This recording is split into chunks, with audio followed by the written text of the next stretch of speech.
Bulacan. Walang iba, Dara Credo Espinopo.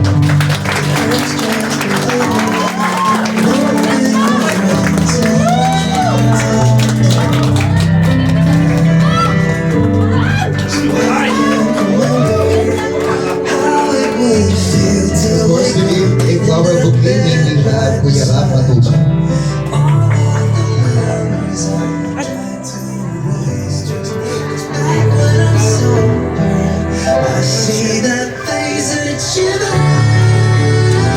Once again, our birthday celebrant, we have Dara. Share our family picture and also sa mga brother and sister. Kay Ate Dara. Our photo opportunity.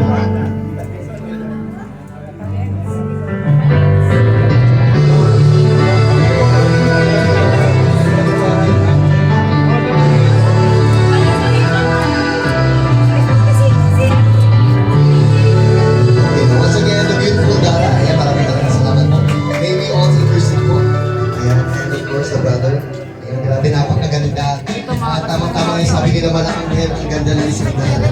Ayan, so Dara, tubukan mo na dyan. Ayan, relax ka dyan, sit ka na relax. And enjoy the rest of the program. Of course, para natatere-eyed na agad si Dara, no? Hindi pa naman lang nagsisimula ang ating programa. So yan,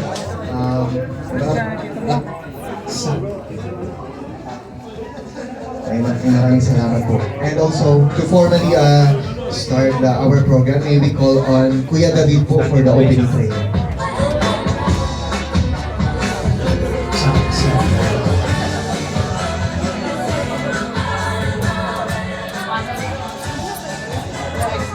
Once again, may we call on Kuya David for the opening prayer.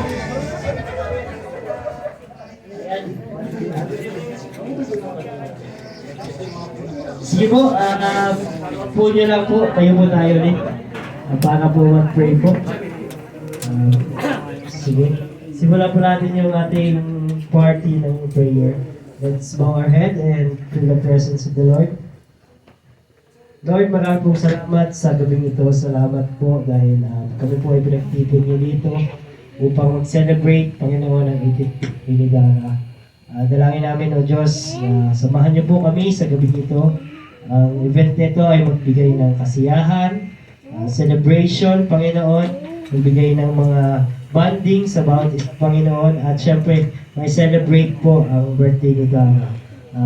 Tinataas din namin sa iyo, Lord God, ang buhay ni Dara. Salamat dahil sinamahan mo siya, Panginoon, throughout her 18 years of her life, Panginoon. Nawa po ay mag-enjoy po ang lahat, Panginoon, at mapupurihan ka sa gabi nito. Salamat po. Ito ang aming dalangin sa pangalan ni Jesus.